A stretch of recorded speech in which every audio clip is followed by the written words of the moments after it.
ماہرین امور حج کا کہنا ہے کہ حج ایک مشقت بھری عبادت ہے. اس کے لیے عازمین حج خود کو پوری طرح فٹ رکھیں. حج تربیتی کیمپ سے خطاب کرتے ہوئے ماہرین نے کہا کہ روانگی سے قابل تمام مناسک اور امور کے بارے میں مکمل جانکاری ہو تو ادائیگی میں آسانی رہے گی.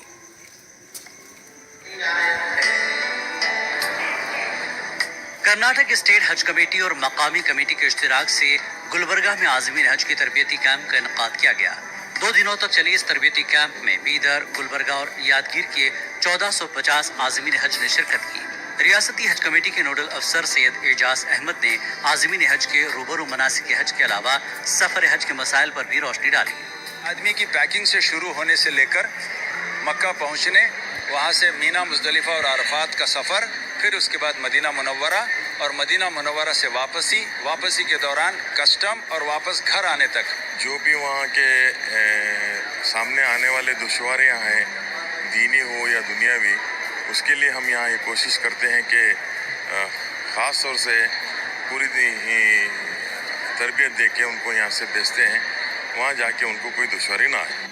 حج تربیتی کیمپ میں عازمین کے روبرو مینا، مزدلفہ، عرفات کی عبادات اور امور پر روشنی ڈالی گئی.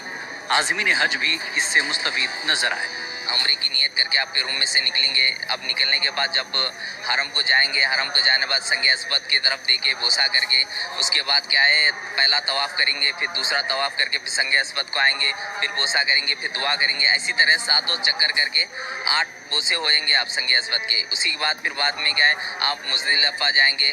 8 تاریخ سے ہم کو جدہ سے اپنے روم سے مینا لے جایا جائے گا. مینا کے بعد ہم جو ہے سو نا عرفات جائیں گے، عرفات سے مزدلفہ سے ہم جو ہے سو کنکریاں ماریں گے، جمرات جا کر ہمارا حج 3 دن کا حج جو احرام میں رہتے ہیں ہم، اس کو بہت ہی اچھے انداز میں بتایا گیا. جی ہاں، سفر میں ہے نا زیادہ سامان نہ لے جائیں، 22 کلو تک لے جائیں اور اپنے ساتھ ایک بیگ بھی رکھیں، چھوٹا بیگ جس میں اپنی ضروریت کی دوائیں ہوں، جو روزمرہ کھاتے ہیں ہم وہ دوائیں رکھیں.